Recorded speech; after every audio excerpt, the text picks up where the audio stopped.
بسم اللہ الرحمن الرحیم۔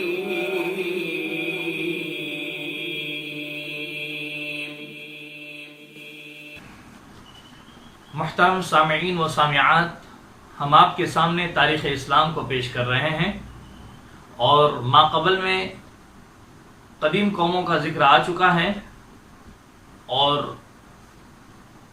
مورخین نے ملک عرب کی قدیم قوموں کو 3 طبقات اور 3 حصوں میں تقسیم کیا ہے: عرب بائدہ، عرب عاربہ، عرب مستعربہ۔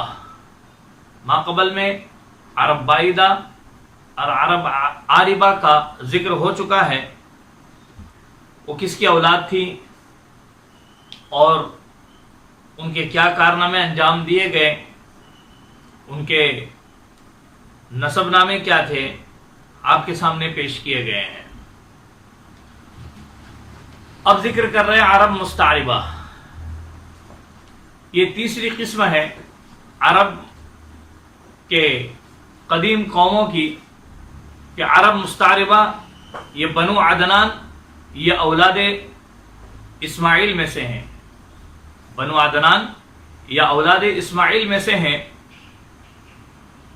حضور اکرم صلی اللہ علیہ وسلم کے نسب نامے میں ایک نام آتا ہے اخیر میں معد بن عدنان، تو کہا جاتا ہے کہ یہ ان کی اولاد ہیں۔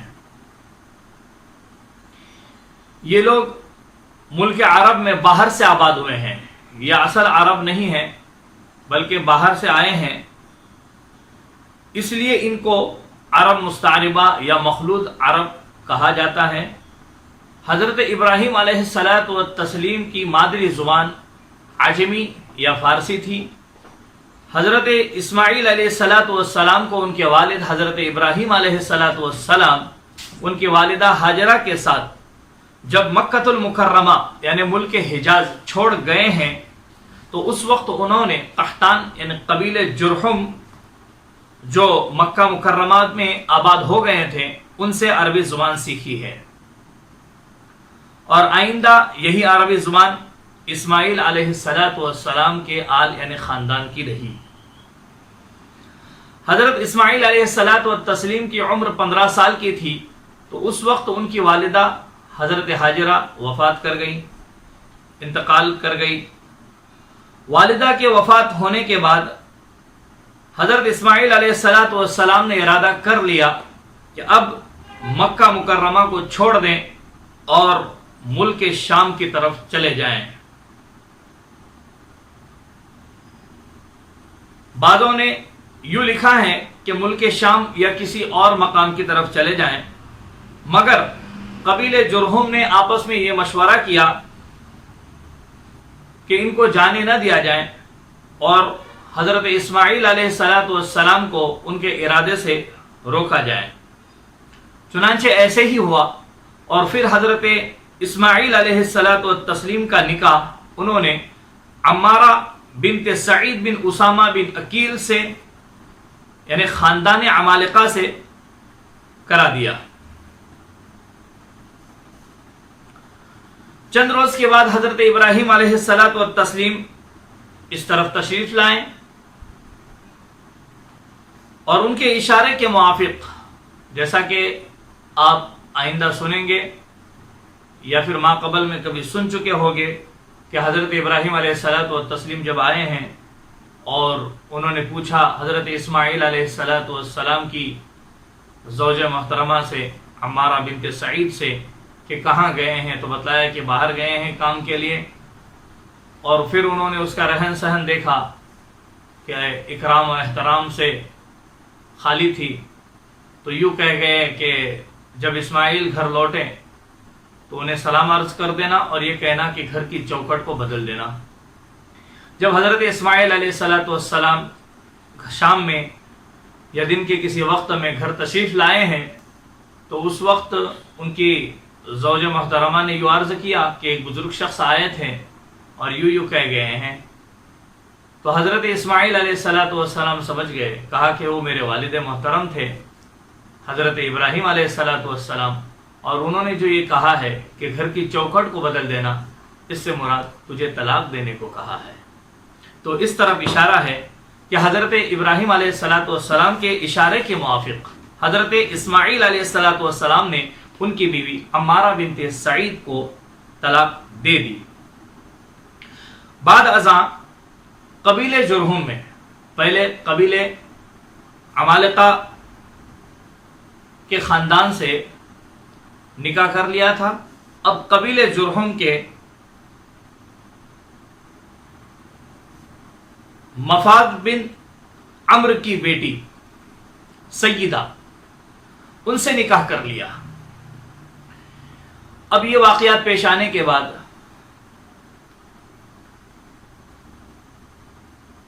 ارشاد الہی کے موافق، جیسا کہ قرآن کریم میں اللہ تبارک و تعالی نے ارشاد بھی فرمایا ہے کہ حضرت ابراہیم علیہ السلام اور حضرت اسماعیل علیہ السلام نے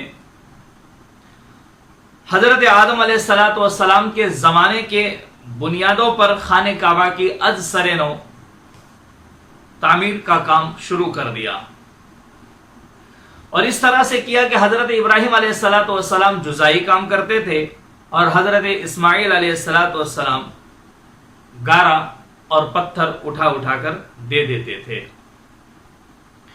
جب یہ تعمیری کام ہو رہا تھا تو دونوں بزرگ والد اور برخوردار یہ دعا فرما رہے تھے، ربنا تقبل منا انک انت السمیع العلیم۔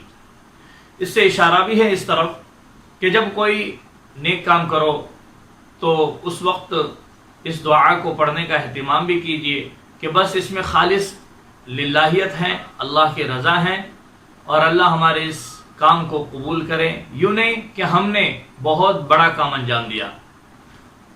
تو اس طرف اشارہ ہے۔ جب دیوار قدرے بلند ہوئی اس طور پر کہ اب تعمیر کے کام میں دقت ہونے لگی، یعنی جیسے کہ اونچائی کے اعتبار سے حضرت ابراہیم علیہ السلام کو کام کرنے میں تکلیف ہونے لگی، تو پھر حضرت ابراہیم علیہ السلام نے ایک پتھر پر کھڑے ہو کر کام کرنا شروع کر دیا، اسی کو مقام ابراہیم کہتے ہیں، جہاں حاجی طواف کے بعد مقام ابراہیم کے پیچھے 2 رکعت نفل ادا کرتے ہیں۔ یہ وہ مقام ابراہیم ہے، یہ وہ پتھر ہے جس پر حضرت سیدنا ابراہیم علیہ السلام کھڑے رہ کر کعبے کی دیواروں کو تعمیر کر رہے تھے۔ خانہ کعبہ قریب قریب تیاری کے قریب پہنچ گیا تو حضرت ابراہیم علیہ السلام نے حضرت اسماعیل علیہ السلام سے کہا کہ کسی اچھے پتھر کا ٹکڑا لے آؤ تاکہ مقام رکن پر رکھ دوں، جس سے لوگوں کو اس کا امتیاز سمجھ میں آ جائیں۔ چنانچہ حضرت اسماعیل علیہ السلام حضرت جبرائیل علیہ السلام کی رہبری میں ایک پہاڑ ہے جس کا نام ہے بوقبیس، وہاں سے حجر اسود کو اٹھا لائیں، اور حضرت ابراہیم علیہ السلام نے اس پتھر کو یعنی حجر اسود کو مقام رکن پر رکھ دیا، اسی کا نام حجر اسود ہے، جس کا طواف کے وقت بوسہ بھی لیا جاتا ہے۔ خانہ کعبہ کی تعمیر کے بعد حضرت ابراہیم علیہ السلام اور حضرت اسماعیل علیہ السلام ان لوگوں کو جو ان 2 حضرات پر ایمان لا چکے تھے اپنے ساتھ لے کر مقام مینا و عرفات کے لیے روانہ ہو گئے۔ وہاں پہنچ کر جو امور انجام دینے تھے دے دیے، پھر قربانی کی، خانہ کعبہ کا طواف کیا۔ اس کے بعد حضرت ابراہیم علیہ السلام دوبارہ ملک شام چلے گئے، اور زندگی بھر جب تک عمر نے ساتھ دیا ہر سال خانہ کعبہ کی زیارت اور حج کے لیے آتے رہے۔ خانہ کعبہ کی تعمیر کے بعد حضرت ابراہیم علیہ السلام کو اللہ کی طرف سے ایک اور نیا پیغام آیا اور ان پر وحی اتری کہ اب یہ کام تو ہو چکا ہے، اپنے بیٹے کو میری راہ میں ذبح کر دیجئے۔ واقعہ بالتفصیل اب جانتے ہیں۔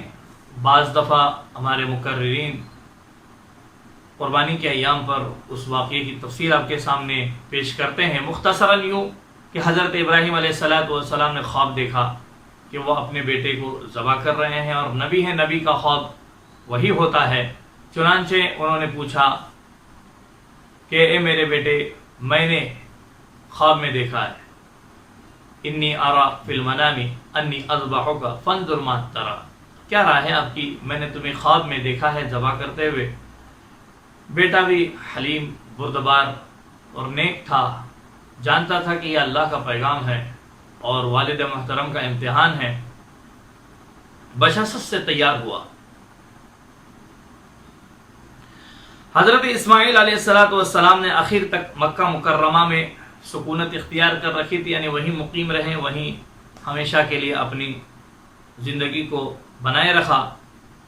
قبیلہ جرہم، یعنی ان کو جرہم ثانی کہتے ہیں، مکہ مکرمہ میں اور قبیلہ عمالقہ اطراف مکہ میں سکونت پذیر تھا۔ یوں کہا جا رہا ہے کہ وہ عمالقہ نہیں ہے جو عرب بائدہ میں شامل ہے۔ انہی قبیلوں کے کچھ لوگ حضرت اسماعیل علیہ السلام پر ایمان لائے تھے۔ بدستور کچھ لوگ اپنے کفر و الحاد میں ہمیشہ رہیں۔ حضرت اسماعیل علیہ السلام کی وفات تورات کی روایت کے مطابق 137 سال کی عمر میں ہوئی ہے، 137۔ آپ کی وفات کے بعد، یعنی حضرت اسماعیل علیہ السلام کی وفات کے بعد، حضرت اسماعیل علیہ السلام کے 12 بیٹے موجود تھے، جن کی نسل اس قدر بڑھ گئی اور ترقی کر گئی کہ اب مکہ المکرمہ میں سما نہ سکی، پھر ملک حجاز میں وہ پھیل گئے۔ کعبے کی تولیت اور مکہ مکرمہ کی سیادت بنی اسماعیل سے مسلسل متعلق رہی، انہی کے سپرد رہی۔ حضرت اسماعیل علیہ السلام کی نسل میں ان کے بیٹے قیدار کی اولاد میں ایک شخص عدنان پیدا ہوئے۔ عدنان کی اولاد بنی اسماعیل کے تمام مشہور قبائل پر مشتمل ہیں، اور اسی لیے عرب مستعربہ بنی اسرائیل کو عدنانی یا آل عدنان کہا جاتا ہے۔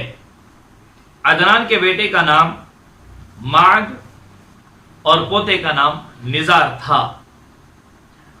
نزار کے 4 بیٹے تھے۔ یہ جو نام آپ کے سامنے پیش کیے جا رہے ہیں، سیرت کی جو کتاب آپ کے سامنے پیش کی جاتی ہے تو اس میں ان کے اوصاف اور ان کے کارنامے وہاں پیش کیے گئے ہیں۔ آپ وہاں ملاحظہ فرمائیں کہ معد کون ہیں اور نزار کون ہیں، ان کی پیدائش پر ان کے والد محترم نے ان کا نزار نام کیسے رکھا، وہاں اس کو ذکر کیا گیا ہے۔ نزار کے 4 بیٹے تھے، جن سے تمام عدنانی قبائل متفرع ہوئے، اسی لیے عدنانی قبائل کو معدی اور نزاری بھی کہتے ہیں۔ بعد عدنانی قبائل کے نسبی تعلقات کا حال شجرہ جو پیش کیا جائے گا اس میں آپ کو سمجھنے میں اس سے آسانی ہوگی۔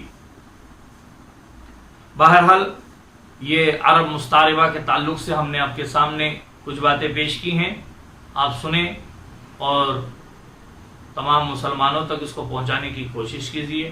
جزاکم اللہ احسن الجزا۔